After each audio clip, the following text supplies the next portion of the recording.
Bismillahirrahmanirrahim. Assalamualaikum warahmatullahi wabarakatuh. Innal hamdalillah nahmaduhu wa nasta'inuhu wa nastaghfiruh wa na'udzu billahi min sururi anfusina wa sayyiati a'malina may yahdihillahu fala mudilla lah wa may yudlil fala hadiya lah. Asyhadu an la ilaha illallah wa asyhadu anna Muhammadan abduhu wa rasuluh. Ya ayyuhalladzina amanu taqullaha haqqa tuqatih wa la tamutunna illa wa antum muslimun.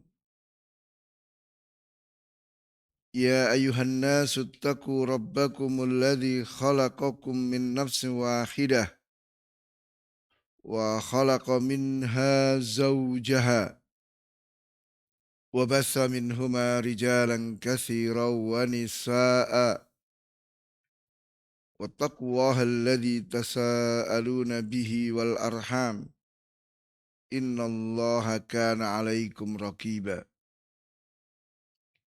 Ya ayyuhalladzina amanu taqullaha wa qulu qawlan sadida yuslih lakum a'malakum wa yaghfir lakum dhunubakum wa may yuti'illaha wa rasulahu faqad faza fawzan 'azima. Amma ba'd fa inna asdaqal hadithi kitabullah wa khairal hadi hadi Muhammadin sallallahu alaihi wa ala alihi wasallam wa syarrul umuri muhdatsatuha fa inna kulla muhdatsatin bid'ah wa kulla bid'atin dhalalah wa kulla dhalalatin finnar. Ma'asyiral muslimin rahimakumullah, kita bersyukur kepada Allah Ta'ala atas karunia-Nya sehingga di kesempatan pagi hari ini kita bisa menempuh salah satu dari jalan-jalan surga. Allah berikan taufik untuk kita menuntut ilmu sehingga dengan ilmu itu Allah Ta'ala memberikan sekian banyak keutamaan baik di dunia maupun di akhirat. Selanjutnya, hadirin yang saya muliakan, merupakan metode yang sangat efektif dalam suatu pengajaran, yaitu memberikan contoh.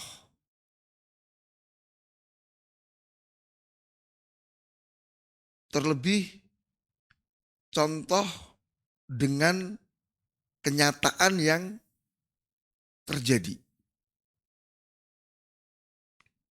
Sehingga diharapkan dengan contoh, orang yang belajar atau mempelajari sesuatu itu lebih mudah menangkap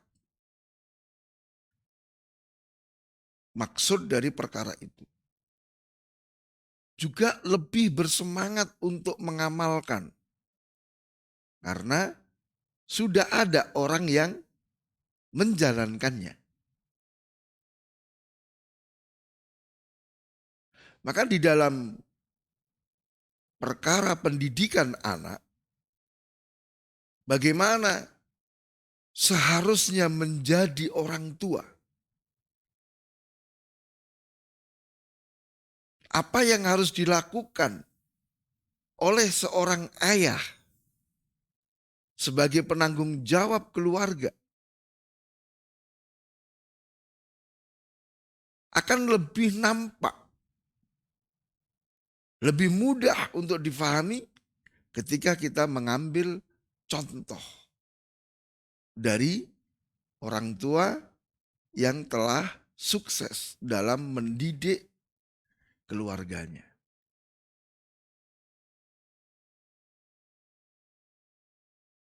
Di kesempatan yang baik ini kita akan mengangkat contoh yang sangat luar biasa dari Khalilur Rahman, Ibrahim alaihissalam.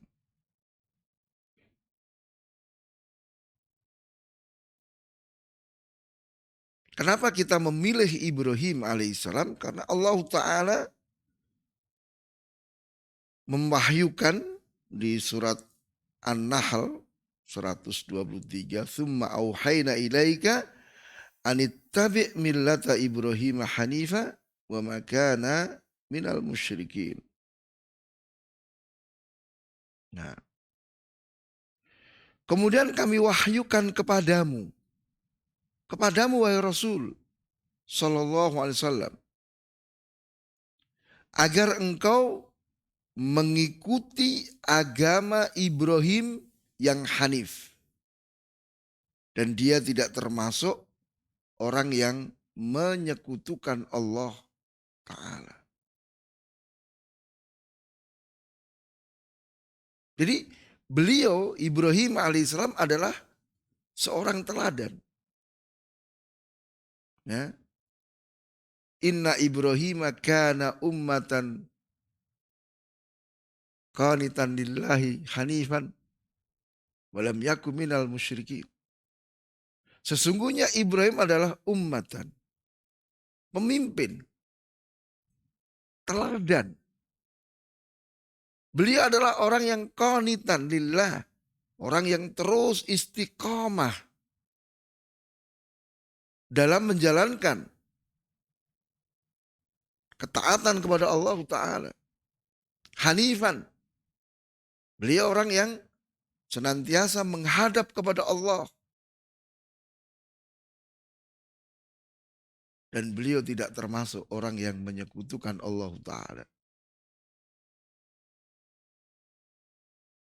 Sisi-sisi keteladanan Ibrahim alaihissalam ya, sering sudah kita dengar terkait dengan masalah tauhid. Ya, terkait dengan perkara tauhid. Bagaimana beliau mendakwahkan tauhid, bagaimana beliau istiqamah bersabar ya berkenaan dengan perkara tauhid, bagaimana beliau ya membenci dan memerangi kesyirikan.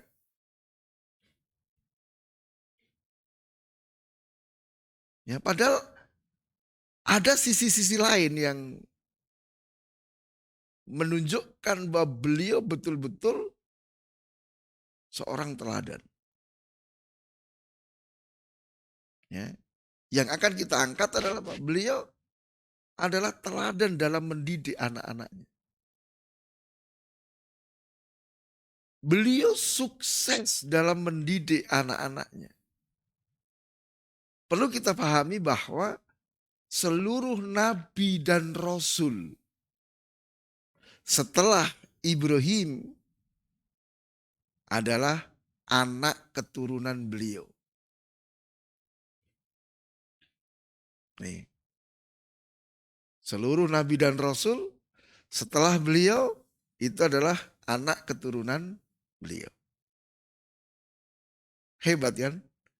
Beliau melahirkan anak, dididik, kemudian mereka menjadi para nabi dan rasul. Ya. Maka hal ini perlu untuk kita gali. Sering kita sudah belajar tentang parenting, tentang bagaimana mendidik anak, begini, begini, begini. Teorinya kan, contoh nyatanya seperti apa? Ini akan memperkuat kita. Ya, oh ternyata sudah ada yang menjalani itu, sukses. Kemudian juga memudahkan kita, oh ternyata teorinya begitu, prakteknya seperti ini. Ini. Ya, kita bersyukur kepada Allah Ta'ala, kemudian kepada Syekh Dr. Fadli Ilahi. Ya, karena beliau menulis satu buku. Ya, Ibrahim alaihissalam aban. Ibrahim alaihissalam sebagai seorang ayah. Ya, beliau kumpulkan berdasarkan nas-nas Alkitab was Sunnah tentang apa yang dilakukan oleh Ibrahim alaihissalam sebagai seorang ayah dalam mendidik anak-anaknya. Maka inilah sosok ayah teladan. Ya, maka kita kalau pengen menjadi seorang ayah, ini contoh nyatanya. Nah, ya di dalam buku itu beliau menyebutkan ada 15 poin ya. 15 poin tentang usaha-usaha yang dilakukan oleh Ibrahim alaihissalam agar memiliki anak yang soleh. Nah, yang pertama banyak berdoa kepada Allah Ta'ala. Kemudian yang kedua, lebih mengutamakan kebaikan agama daripada kebaikan duniawi. Yang ketiga, memilih lingkungan yang baik. Keempat, memilih guru yang baik untuk anak-anaknya. Yang keenam, yaitu memberikan keteladanan. Ya. Selanjutnya, melibatkan anak dalam amal soleh. Berikutnya, ya, terus mengawasi, mengontrol, dan memberikan nasihat dan wasiat kepada anaknya.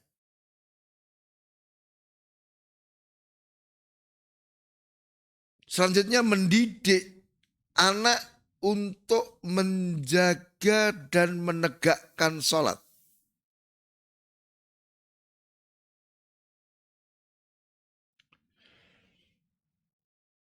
Berikutnya menjauhkan anak dari teman yang jelek. Ya.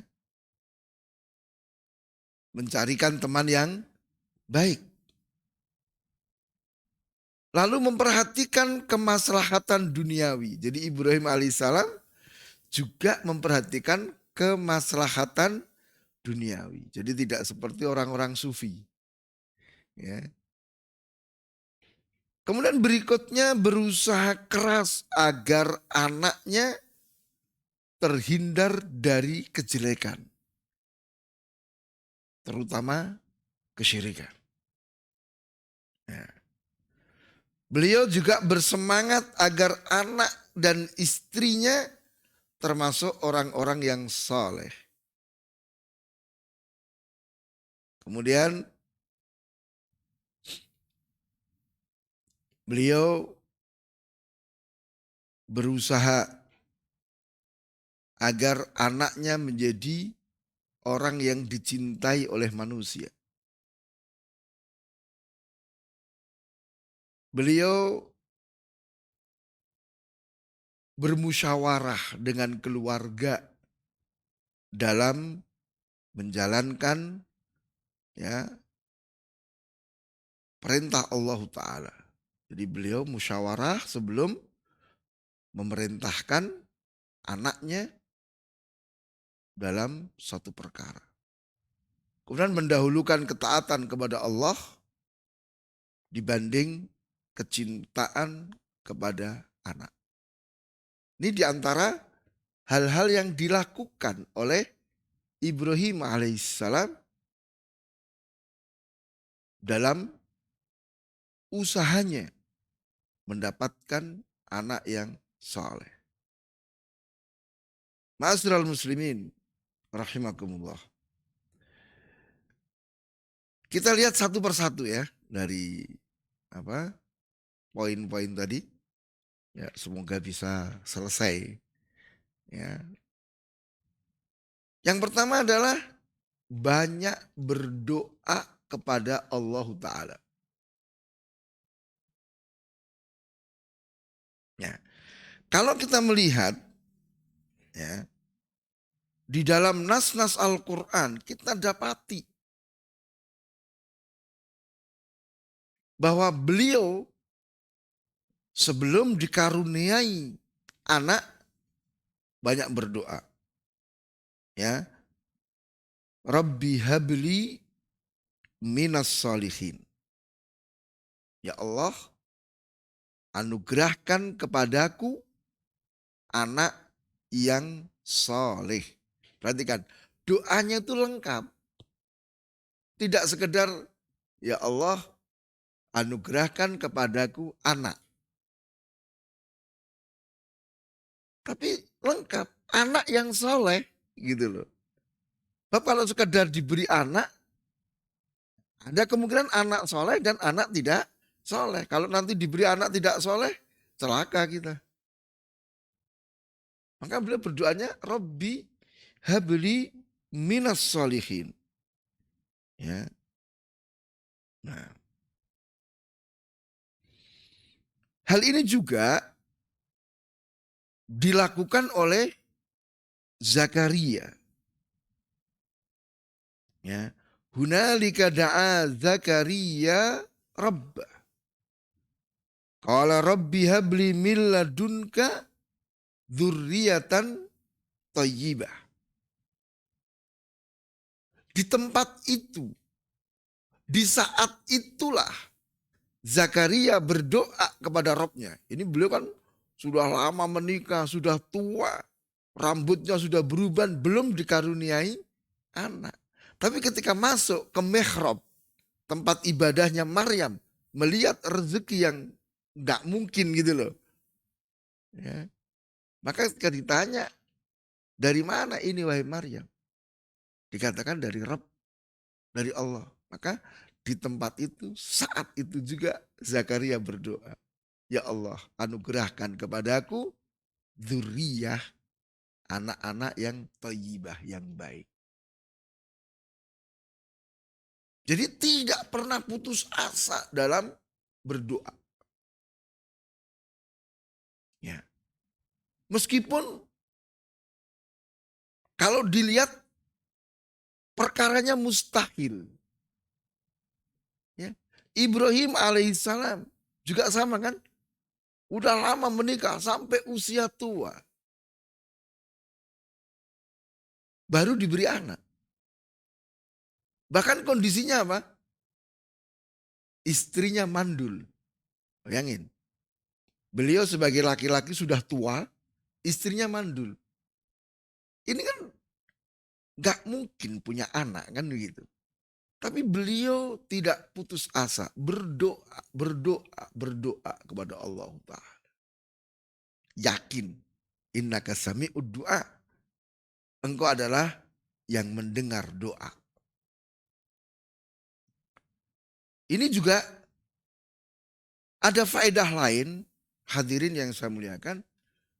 Ketika kita mendapati anak-anak kita belum sesuai dengan harapan. Dalam tanda petik misalnya anak kita masih nakal. Anak kita belum mau sholat misalnya dan sebagainya. Maka mungkin kita sudah beranggapan, wah ini anakku enggak mungkin dia jadi baik. Udah rusak seperti itu. Jangan pernah putus asa. Lihat kasus tadi. Beliau sudah tua, istrinya mandul. tapi tetap menaruh harapan besar kepada Allah tabaraka wa ta'ala. Kenapa? Innallah ala kulli syai'in qadir. Allah itu maha mampu atas segala sesuatu. Innama amruhu idza arada syai'an yaqulu kun fayakunu. Urusan Allah kalau Allah menghendaki sesuatu, cukup dia katakan kun, selesai. Jadi sangat mudah bagi Allah untuk menjadikan manusia itu baik. Yang semula kafir menjadi beriman, yang semula jahat menjadi baik, itu sangat mudah bagi Allah tabaraka wa ta'ala. Nah, hati manusia di tangan Allah Ta'ala. Di antara dua jemari Allah. Yuqallibu kaifa syaa. Allah membolak-balikkan hati sebagaimana yang Allah kehendaki. Maka lihat di sini bagaimana Ibrahim alaihi salatu wassalam, beliau banyak berdoa. Bahkan kita dapati di dalam nas-nas Al-Quran bagaimana setelah diberi anak, beliau tetap berdoa kepada Allah untuk kebaikan anak-anaknya.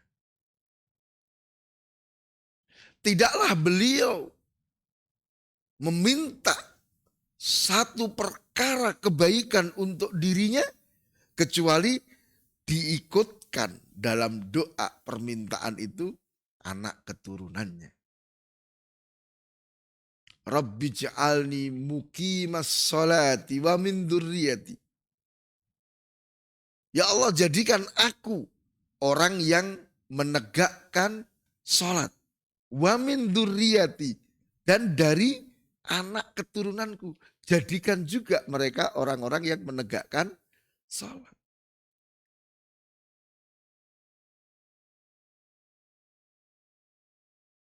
Ya.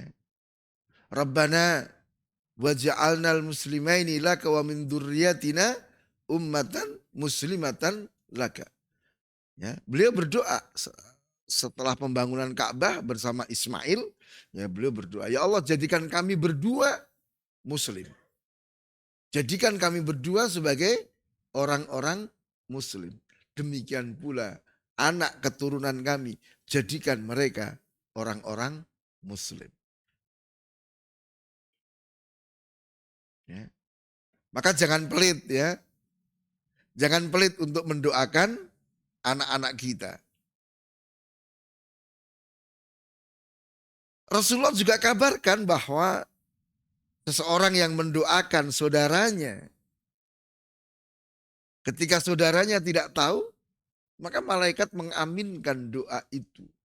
Amin walaka mithlu dzalik. Semoga Allah mengabulkan dan untukmu seperti yang kamu minta dalam doa itu.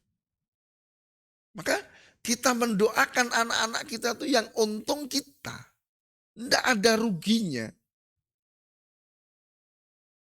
Kita mendapatkan seperti yang kita minta untuk anak kita. Kemudian ketika doa itu dikabulkan, anak-anak kita menjadi anak yang baik. Dan itu seperti harapan kita.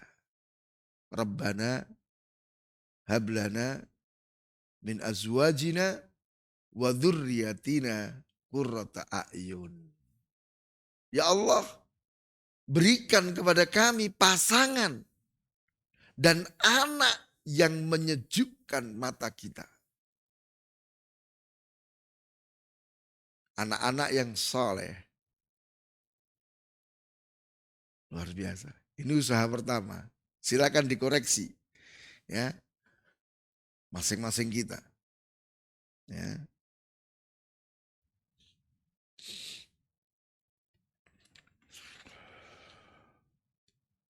Jadi ini hal yang sering dilupakan oleh para pendidik. Apakah orang tua, apakah guru. Ya. Ketika anaknya ada masalah, dia lupa untuk berdoa kepada Allah. Ya, dia hanya menganalisa ya sebab-sebab dohir. Oh ini karena ini, karena ini, karena ini. Dia lupa kembali kepada Allah Ta'ala. Baik. Usaha kedua, ma'asyiral muslimin, rahimakumullah, yaitu apa? Lebih mengutamakan kebaikan agama daripada kebaikan duniawi. Nah ini juga hal yang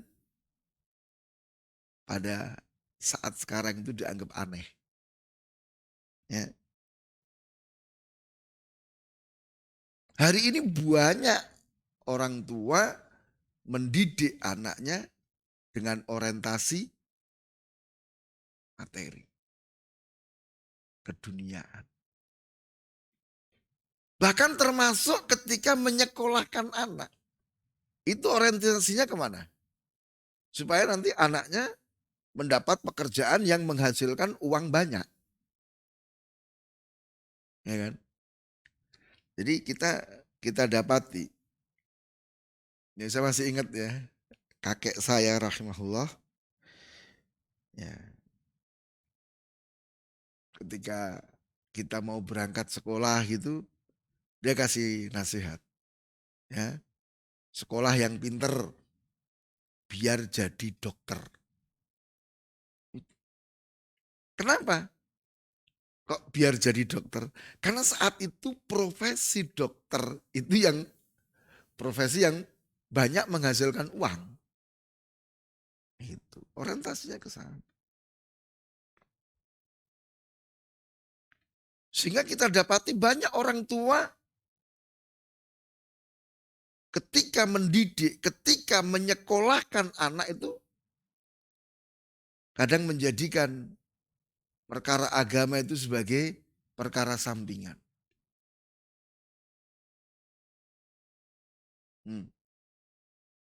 Asal matematikanya bagus, pengetahuan umumnya bagus, sudah selesai. Meskipun anaknya nggak bisa baca Quran. Ya. Asalkan anak bisa mendapatkan uang banyak, oke, nggak masalah. Meskipun dia tidak sholat. Ya. Sehingga kita dapati anak-anak yang tidak baik. Ya. Anak-anak yang menelantarkan orang tuanya. Ya. Sempat viral kemarin kan. Yang dari mana itu? Dari Magelang atau dari mana itu. Ya. Ada surat pernyataan menyerahkan orang tuanya ke panti jompo. Coba bayangin. Kita yang baca beritanya aja subhanallah. Kok ya terjadi gitu loh. Ya, kita pikir itu hanya di dunia sinetron.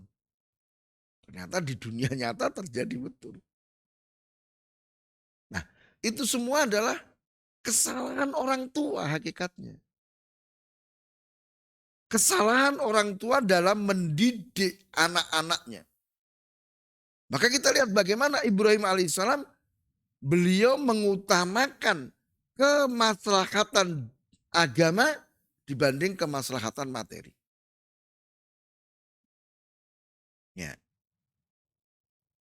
Kita lihat kisah ya yang disebutkan oleh Imam Al-Bukhari rahimahullah ya dari sahabat Ibnu Abbas. Ya. Jadi Ibrahim alaihissalam itu meninggalkan ya Ummu Ismail dan Ismail yang masih menyusu di Makkah di sisi Ka'bah di bawah pohon. Padahal kita tahu Makkah saat itu ya tidak seperti hari ini. Kalau hari ini tinggal di Mekah, wah, luar biasa. Zaman dulu belum ada zam-zam, tidak ada air. sepi, banyak binatang buas. Orang pun jarang lewat ke situ. Bayangkan seorang wanita bersama bayinya ditinggal di situ. Ya. Karena ada Ka'bah. Ya, maka Ibrahim berdoa kepada Allah Ta'ala. Rabbana inni askantu min dzurriyyati biwadin ghairi dzar'in inda baitikal muharram Rabbana liyuqimus shalah. Ya Allah, aku telah meninggalkan keturunanku. Ismail maksudnya. Di satu lembah yang tidak memiliki tanaman. Tandus. Berbatu kan Mekah itu. Di sisi rumahmu. Di Ka'bah. Tujuannya apa? Agar mereka menegakkan sholat. Nah, ya, jadi kalau kita lihat di sini Ibrahim lebih mementingkan, mengutamakan kemaslahatan agama. Yaitu agar anaknya apa? Nanti menjadi orang yang menegakkan sholat. Maka dia ditempatkan di dekat Ka'bah.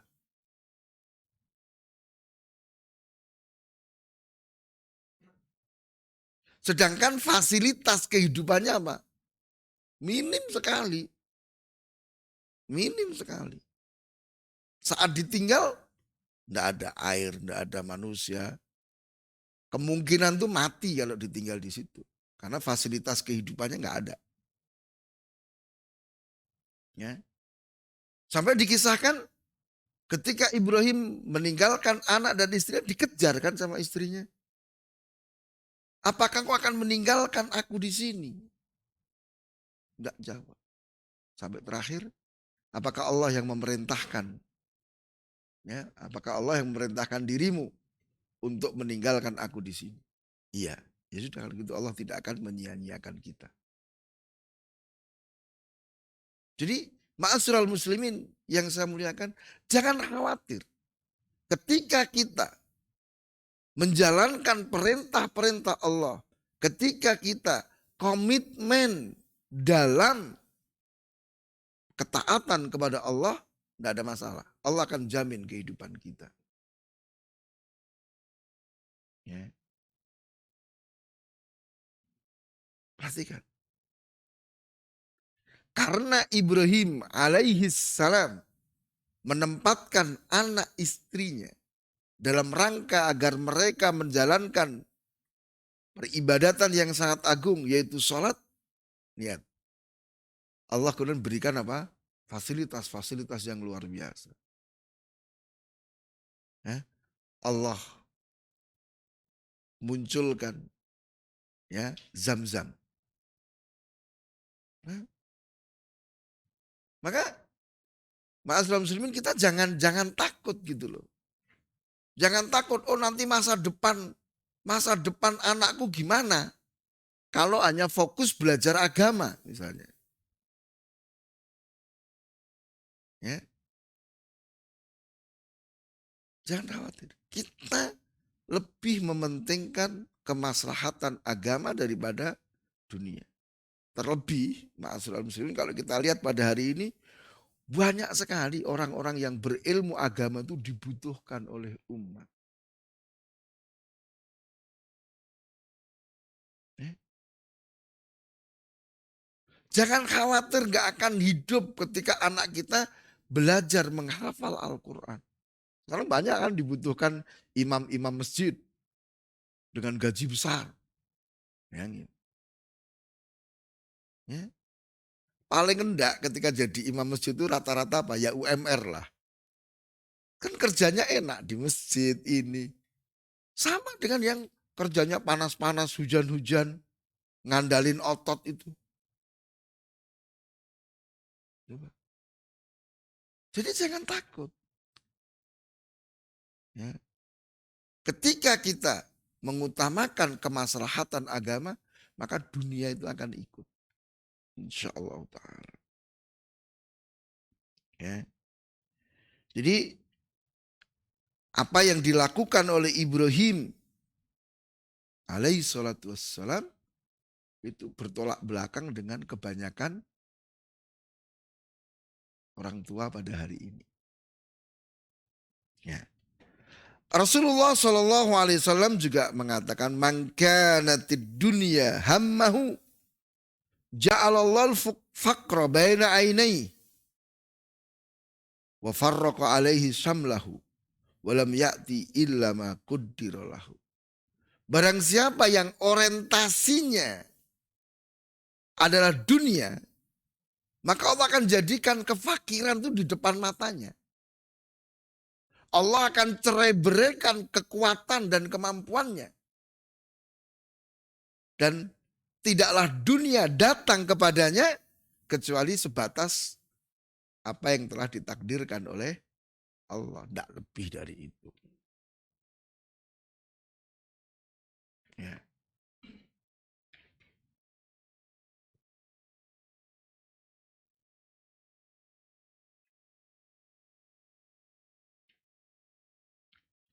Kemudian dari kisah Ibrahim menempatkan anaknya di Ka'bah, kita juga bisa mengambil faedah bahwa beliau dalam mendidik anak itu memilih lingkungan yang baik. Ya, memilih lingkungan yang baik. Tadi, Rabbana inni askantu min dzurriyyati biwadin ghairi dzar'in inda baitikal muharram. Di sisi Ka'bah. Ditempatkan di situ. Maka ini menunjukkan bagaimana lingkungan itu mempengaruhi pendidikan. Anak yang tumbuh di lingkungan yang baik, insya Allah akan menjadi anak-anak yang baik. Tapi kalau lingkungannya jelek, lingkungannya rusak, ya itu akan berpengaruh kepada anak-anak kita. Maka kita nasihatkan, ya, khususnya kepada para ayah, ya, ketika mencari tempat tinggal, apakah itu memang mau membangun rumah sendiri atau mau cari kontrakan, lihat lingkungannya. Ya, bahkan kalau perlu cari rumah yang dekat dengan masjid. Ini pengaruhnya besar. Lebih memudahkan kita untuk mengajak anak menegakkan sholat. Coba kalau rumah kita itu agak jauh. Ya jangankan anak kita sendiri kadang merasa keberatan untuk ke masjid. Itu baru agak jauh. Bagaimana kalau rumahnya jauh dari masjid? Ya kan? Dan biasanya lingkungan masjid, ya anak-anaknya baik. Seandainya dalam tanda petik ada yang nakal, ya tidak seperti anak-anak yang jauh dari masjid. Jadi bagaimanapun masjid itu adalah rumah Allah. Terkandung padanya keberkahan-keberkahan untuk anak kita. Ya. Jadi memilihkan apa? Lingkungan yang baik. Nah, maka nanti kalau ada, oh ini tawaran kontrakannya murah tapi jauh dari masjid. Sedangkan ini apa? Agak mahal atau bahkan mahal tapi dekat masjid. Ya udah. Kalau kita mampu ambil yang dekat dengan masjid. Nah, selanjutnya hadirin yang saya muliakan,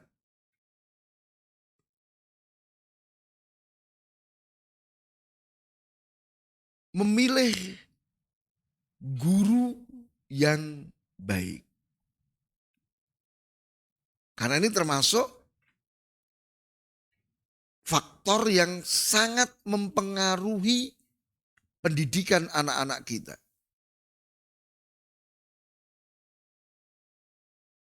Tidak selamanya orang tua bisa dan mampu untuk mendidik anak-anaknya secara langsung. Apalagi kalau hari ini kan, ya anak kita mesti sekolah. Gitu kan. Nggak mungkin nggak sekolah. Karena tuntutan zaman. Maka kalau kita lihat apa yang dilakukan oleh Ibrahim alaihissalam, beliau memilih guru-guru yang baik untuk mengajari anak-anaknya. Nah, maka beliau berdoa kepada Allah, Rabbana wab'ats fihim rasulan minhum yatlu alaihim ayatika wa yu'allimuhumul kitaba wal hikmah wa yuzakkihim innaka antal azizul hakim. Ya Allah, utuslah kepada mereka, utus kepada anak keturunanku seorang rasul dari kalangan mereka sendiri. Rasul yang membacakan kepada mereka ayat-ayatmu. Rasul yang mengajari mereka Alkitab wal hikmah. Rasul yang mensucikan mereka. Sesungguhnya engkau maha perkasa dan maha bijaksana. Jadi tidak asal menyekolahkan. Tidak asal memilih guru. Karena nanti kan kadang kita ada ya privat untuk anak-anak kita. Nah,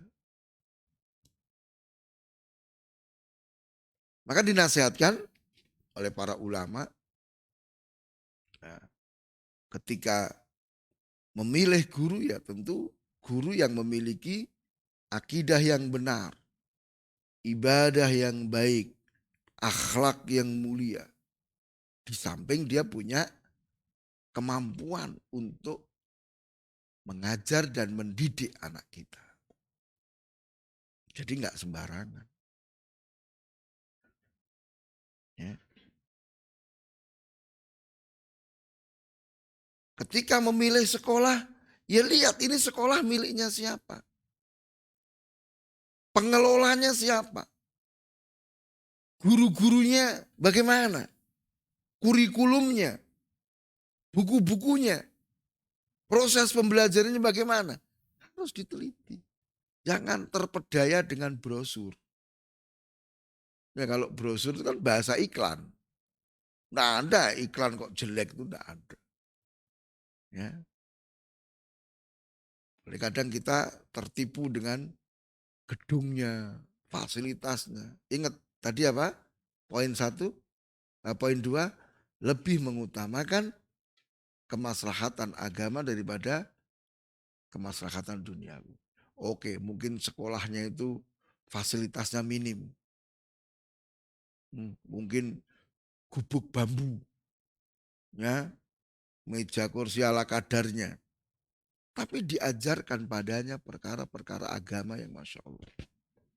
Sedangkan ini gedungnya ber-AC, fasilitasnya modern. Tapi ini miliknya sekolah liberal. Misalnya, ini sekolah kafir. Gratis lagi. Kadang banyak orang tua tertipu. Harus hati-hati. Ya. Jadi tidak asal kita memilih guru.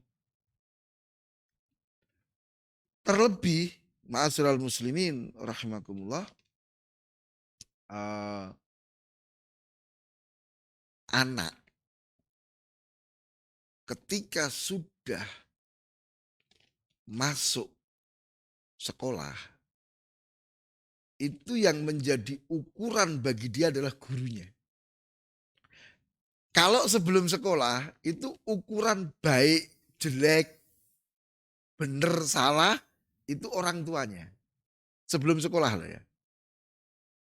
Ya kan? Baik itu apa yang dilakukan, diucapkan oleh orang tuanya. Jelek apa yang ditinggalkan. Setelah sekolah ini berpindah. Ukuran anak adalah gurunya. Maka kita akan dapati ya banyak orang tua mengeluh. Wah, anakku lebih nurut kepada gurunya daripada saya orang tuanya. Ya itulah tahap perkembangan mereka. Ini kalau kita nggak hati-hati, kemudian dapat gurunya, guru yang tidak baik, habis anak kita. Dan ini tanggung jawab orang tua loh. Memilihkan sekolah, memilihkan guru, itu tanggung jawab orang tua. Anak kan belum ngerti. Ya kan? Maka ma'asyiral muslimin rahimakumullah, ayo kita hati-hati. Selektif dalam memilih guru.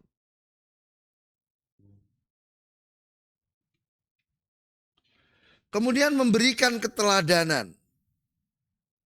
5.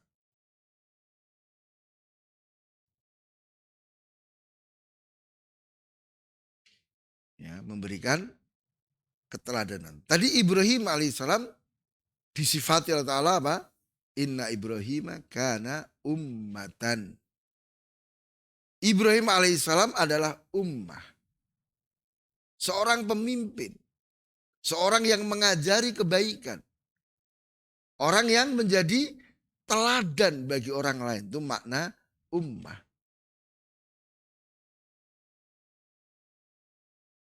Maka dalam mendidik anak-anaknya, Ibrahim senantiasa memberikan keteladanan kepada mereka. Ya. Wa idh qala lahu rabbuhu aslim qala aslamtu li rabbil alamin. Dan ingatlah ketika Allah berkata kepada Ibrahim, Islamlah kamu. Tunduk patuhlah kamu kepadaku. Maka Ibrahim mengatakan, aslamtu li rabbil alamin. Ya, aku tunduk patuh kepada Robnya alam semesta. Wa wassa biha Ibrahimu banihi wa Yaqub. Ya baniya innallaha astafa lakumuddin. Fala tamutunna illa wa antum muslimun. Ya, maka Ibrahim dan Yakub berwasiat kepada anak keturunannya. Apa wasiatnya? Sesungguhnya Allah telah memilihkan untuk kalian agama ini. Agama Islam. Maka jangan kamu mati kecuali sebagai seorang muslim. Nah, sebelum memberi wasiat kepada anak-anaknya untuk menjadi muslim sampai akhir hayat, beliau sendiri sudah menjadi seorang muslim. Aslamtu li rabbil alamin. Nah, keteladanan ini sangat penting. Sangat berpengaruh terhadap pendidikan anak-anak kita. Ingat ya, kesolehan dan amal soleh orang tua itu luar biasa.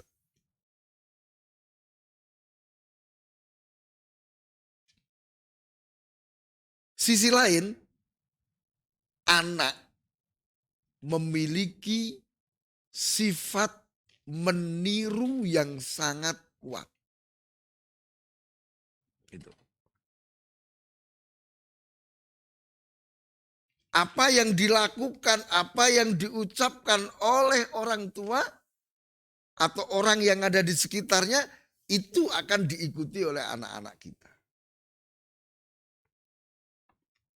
Mungkin ada yang punya anak umur berapa? 2 tahun. Nah, ketika kita sholat, ya, Sholat di rumah kan dia ngeliat. Dia mesti ikut-ikutan. Meskipun nggak bener gitu loh. Ya, ikut-ikutan sujud. Meskipun dia sujudnya itu tiarap. Tapi maksudnya dia ikut sujud gitu. Cuman karena mungkin belum bisa. Ya.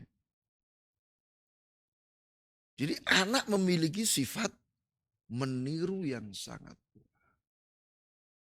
Maka mari kita sebagai orang tua memberikan keteladanan yang baik.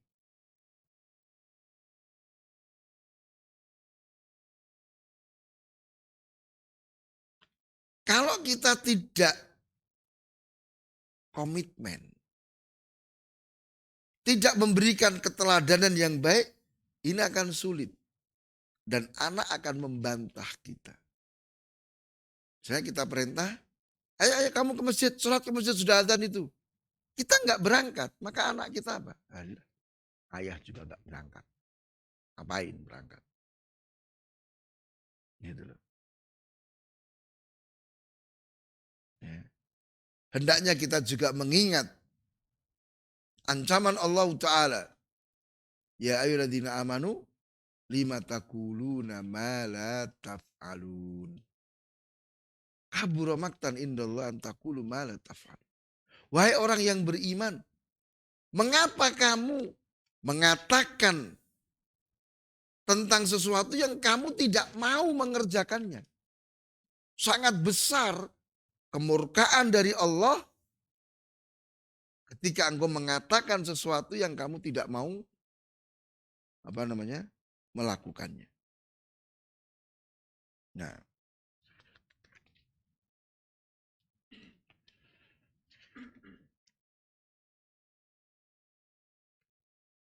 Ma'asyiral muslimin rahimakumullah, ya. Jadi keteladanan, mendidik dengan keteladanan ini sangat-sangat besar pengaruhnya. Nah, maka jangan sampai ya kita sendiri yang merusak anak-anak kita. Ya, karena kita tanpa menyadari telah menjadi apa? Orang yang memberikan contoh yang jelek. Nah, selanjutnya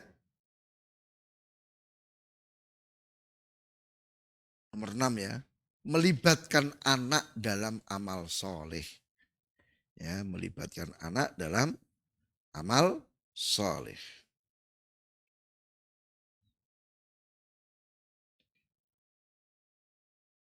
Ya. Ini juga sangat penting untuk melatih anak-anak kita dalam mengerjakan amal-amal kebaikan. Nah,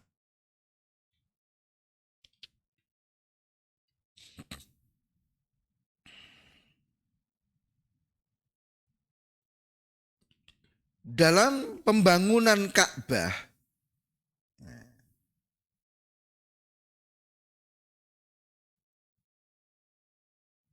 beliau melibatkan Ismail putranya. Ya.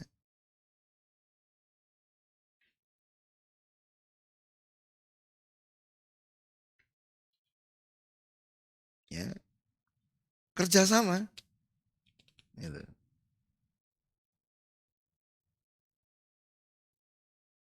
Jadi dalam pembangunan apa? Ka'bah.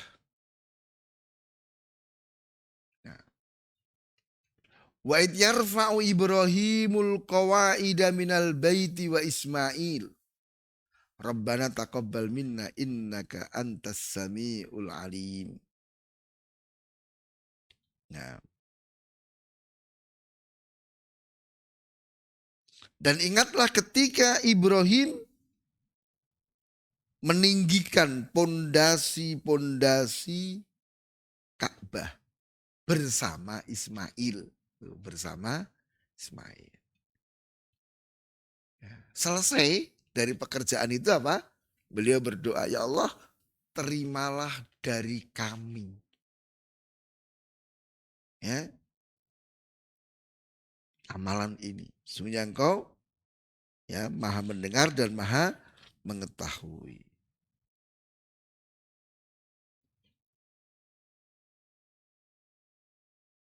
Ya. Disebutkan dalam hadis ya Ibrahim ya berkata ya Ismail inna rabbaka amaroni an abnilahu baitan.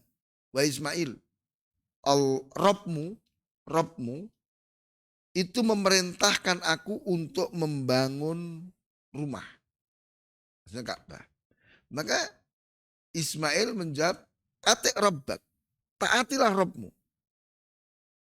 Ibrahim berkata, innahu amaroni antu'inani alaihi. Nah, Allah memerintahkan diriku agar kamu membantu aku. Maka Ismail menjawab, idan af'al. Ya sudah, siap. Saya lakukan. Saya bantu engkau wahai ayah. Ini termasuk hal yang sangat luar biasa ya.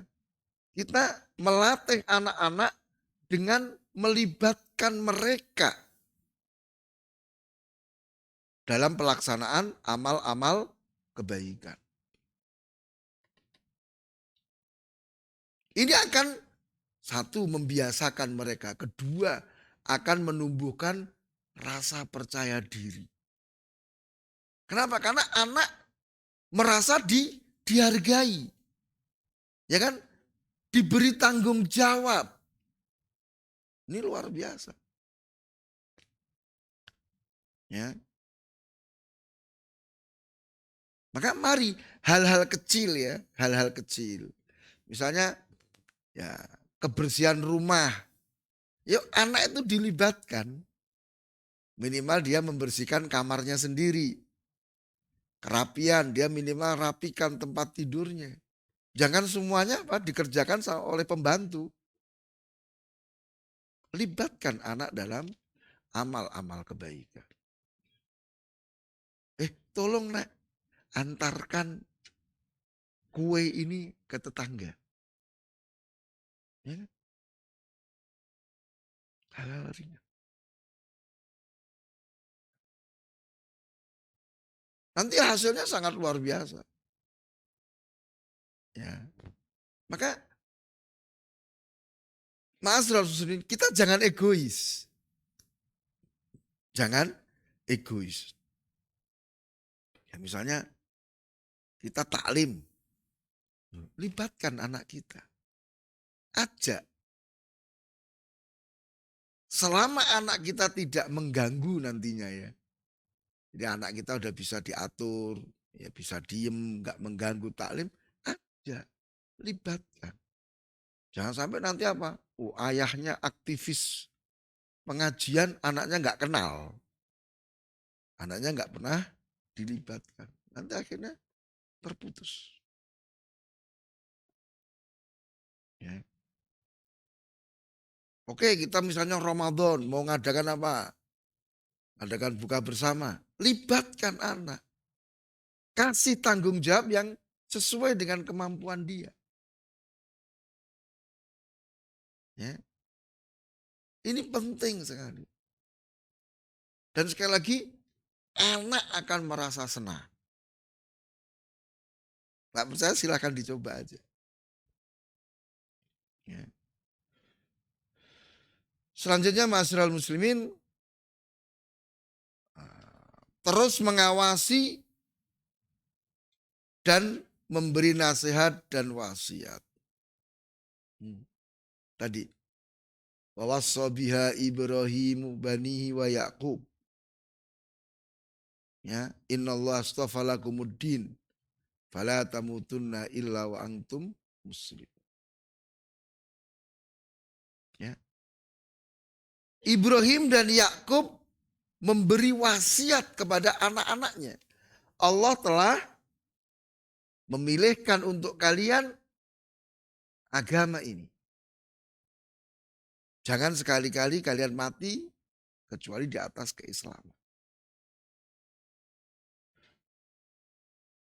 Maka ini menunjukkan bahwa pendidikan itu dilaksanakan sepanjang hayat, seumur hidup. Nah, ini beda dengan sebagian orang tua. Ya. Apalagi di negeri-negeri kafir. Ya, di negeri kafir itu orang tua itu hanya berhak mendidik, menasihati, membimbing, mengarahkan sampai usia 15 tahun atau 16 tahun saja. Setelah itu anak itu merdeka. Orang tua ngatur bisa dilaporkan polisi. Ya. Di dalam Islam kita lihat Ibrahim alaihissalam mendidik sampai mati. Ya kan? Disebutkan ayat ini ya, ketika Ibrahim alaihissalam memberi wasiat, itu kan detik-detik kematian beliau. Sebelum beliau meninggal, beliau wasiatkan. Allah telah memilihkan untuk kalian agama ini, maka jangan mati kecuali sebagai seorang muslim. Ya, jadi pendidikan itu sampai mati. Entah orang tuanya yang mati dulu atau anaknya yang mati dulu. Ya. Ya, kalau di mana di Jawa itu ada budaya bahwa pendidikan itu berakhir ketika anaknya menikah. Jadi sudah menikah selesai. Tanggung jawab orang tua udah selesai. Padahal enggak. Kita dapati riwayat bahwa Ibrahim alaihissalam mendatangi Ismail di Mekah. Ya. Saat itu Ismail sudah memiliki istri. Ya. Ibrahim sampai ke Mekah ternyata tidak ketemu dengan Ismail. Ketemu dengan istrinya, berarti apa? Ketemu dengan menantunya. Cuman menantunya ini nggak paham kalau itu adalah Ibrahim alaihissalam mertuanya. Ya. Tanyakan kemana Ismail? Ismail sedang pergi. Terus gimana kehidupanmu dengan Ismail? Ini bentuk kontrol. Tanyakan bagaimana kehidupan? Wah, tidak enak, susah. Jadi perempuan ini mengeluh. Ya sudah, saya pamit pergi. Titip salam untuk Ismail. Dan sampaikan agar Ismail itu mengganti pintunya. Nah, pergi. Ismail datang, istrinya cerita. Tadi ada seorang laki-laki tua begini-begini. Oh itu bapakku. Ibrahim bapakku. Terus apa? Dia pesan apa? Ya nitip salam untuk kamu. Terus dia pesan agar kamu mengganti pintunya. Pintu rumahmu. Oh iya. Maksudnya apa? Menceraikan. Dia dia kontrol. Dia bimbing anaknya. Meskipun sudah nikah, ini istrimu nggak baik, ceraikan. Bahaya ini.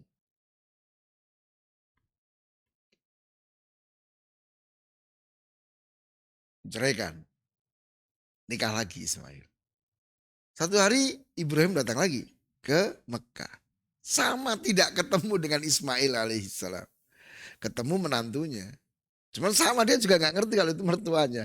Nanya Ismail mana pergi gini. Bagaimana hidupmu dengan Ismail? Alhamdulillah baiklah begini. Ya, meskipun ya kurang tapi dia sabar. Syukuri.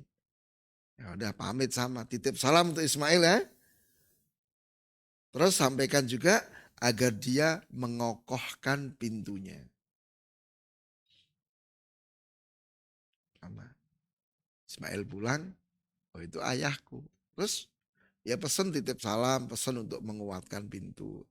Maksudnya untuk mempertahankan istrinya. Jadi meskipun anak itu sudah dewasa, sudah menikah, tetap orang tua punya tanggung jawab untuk mengontrol, mengawasi, mengarahkan. Ya kan? Memberikan bimbingan dan wasiat. Seperti itu. Ya.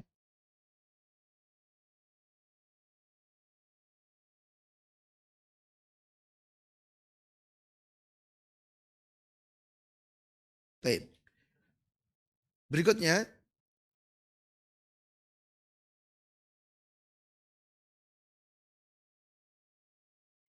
mendidik anak untuk menjaga dan menegakkan sholat.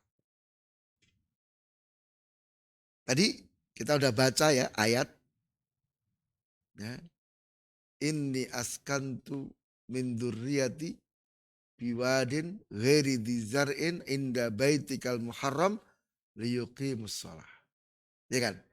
Aku tinggalkan dari anak keturunanku di satu lembah yang tidak ada pepohonannya di samping rumahmu Ka'bah.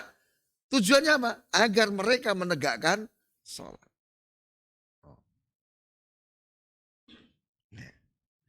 Kemudian di dalam doa yang dipanjatkan kepada Allah Ta'ala, ya Ibrahim juga meminta Rabbi ja'alni muqimas shalah wa min dzurriyyati Rabbana wa taqabbal doa. Ya Allah, jadikan aku orang yang menegakkan sholat. Demikian pula dari anak keturunanku. Jadikan mereka orang-orang yang menegakkan sholat. Nah,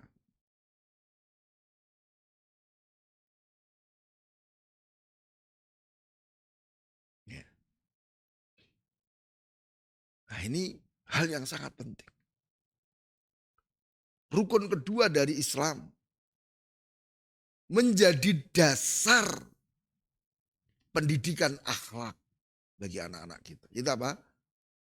Menjaga dan menegakkan sholat. Ya. Allah Ta'ala mengabarkan inna sholata tanha anil fahsya wal munkar. Sesungguhnya sholat itu mencegah dari perbuatan keji dan munkar.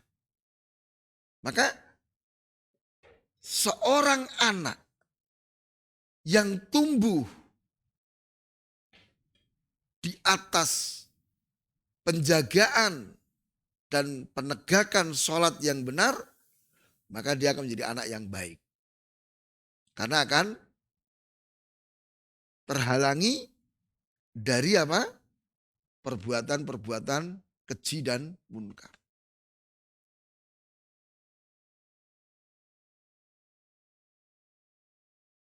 Allah Ta'ala juga perintahkan kepada setiap orang tua agar memerintahkan anaknya untuk sholat. Wa'mur ahlaka bis sholati wastabir alaiha.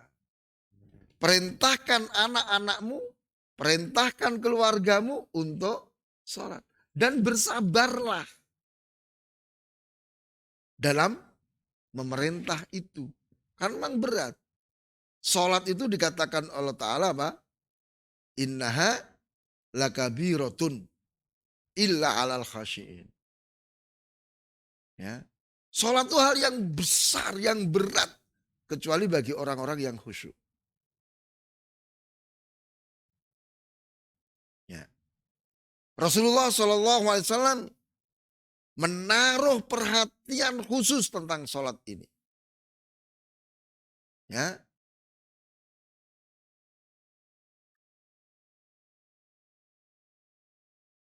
Beliau memerintahkan kepada setiap orang tua untuk apa? Memerintahkan anaknya untuk sholat. Ya. Nah,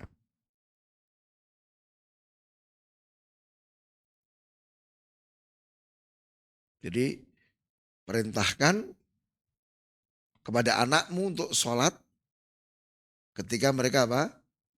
Usia 7 tahun. Muru auladakum bis shalah wahum abna'us sabun. Perintahkan anak-anak kalian untuk sholat ketika umur 7 tahun. Wadribum alaiha wahum abna'u asrun. Pukul. Pukul anakmu kalau mereka tidak mau sholat. Masih meremehkan sholat saat usia 10 tahun. Jadi ini ada rentang waktu 3 tahun untuk mendidik dan membiasakan anak menjaga dan menegakkan sholat. Insya Allah waktu 3 tahun itu sudah cukup. Gitu. Nah, sangat disayangkan kondisi hari ini. Banyak orang tua tidak peduli dengan sholat anaknya. Ya kan? Tidak peduli anaknya sudah sholat atau belum. Tidak peduli anaknya itu sholatnya seperti apa. Tidak kontrol. Padahal ini kunci.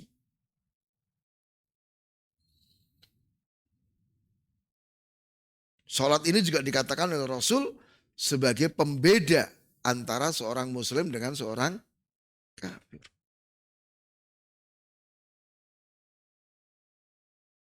Ya. Saya jadi ingat dengan ibu saya, rahimahullah ta'ala. Jadi ketika kita masih kecil itu sudah, asal sudah adzan, itu terus ngejar kita untuk sholat.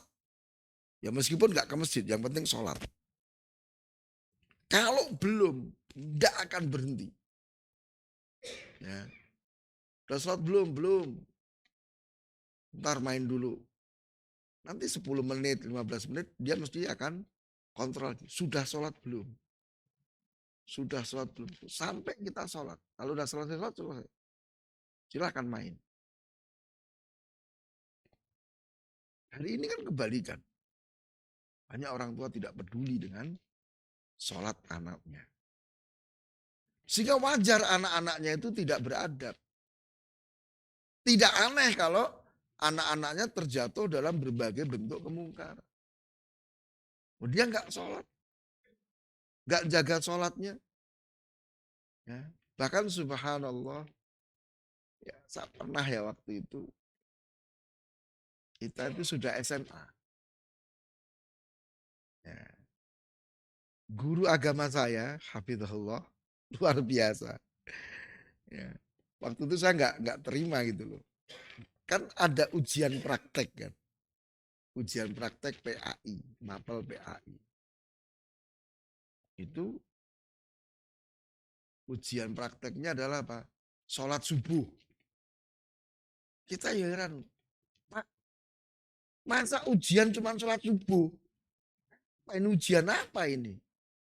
Kita udah sering sholat subuh kan. Tapi ternyata apa? Lebih dari 50% teman-teman saya itu tidak bisa sholat subuh. Sehingga kenapa? Ya kursus kilat ngajari teman-teman untuk sholat subuh. Meskipun tujuan mereka untuk ujian saja. Setelah ujian ya nggak sholat lagi. Ya. Lihat, ini pendidikan dari orang tua mereka yang nggak peduli dengan sholat anak-anak. Bayangkan SMA nggak ngerti sholat. Padahal muslim. Ya. Bahkan di beberapa medsos itu viral ya. Mahasiswa-mahasiswi nggak ngerti juga sholat. Ya. Yang perempuan pakai kerudung, nggak ngerti sholat. Ya. Padahal ini inti dari pendidikan. Ya. Setelah tauhid, ya, sholat. Ya. Maka tadi karena memang orientasi pendidikan, ya, manusia itu apa? Dunia. Orientasinya apa? Dunia. Sehingga ya enggak sholat enggak apa-apa. Gitu. Ya, maka kita lihat Ibrahim alaihissalam ternyata apa? Sangat perhatian dalam masalah sholat. Bagaimana mendidik anak-anak beliau untuk menjaga dan menegakkan sholat. Ya. Jadi bukan sekedar ngerjain sholat. Ya. Maka kita dapati ayat-ayatnya itu apa? Iqamatis sholat. hafidus sholat, menjaga sholat dan seterusnya. Nah, baik. Hadirin yang saya muliakan, kita cukupkan dulu sampai di sini. Ya, sudah dapat separuh ya. Insya Allah nanti di pertemuan yang akan datang kita akan lanjutkan. Ya, karena ini hal yang sangat penting. Ya, contoh nyata dari realitas seorang ayah dalam mendidik anak-anaknya. Mudah-mudahan apa yang kita pelajari di pagi hari ini betul-betul bermanfaat, menjadi ilmu yang nafi, sehingga bisa kita praktekkan dalam kehidupan kita bersama keluarga kita. Subhanakallahumma bihamdika asyhadu an la ilaha illa anta astaghfiruka wa atubu ilaik. Wassalamualaikum warahmatullahi wabarakatuh.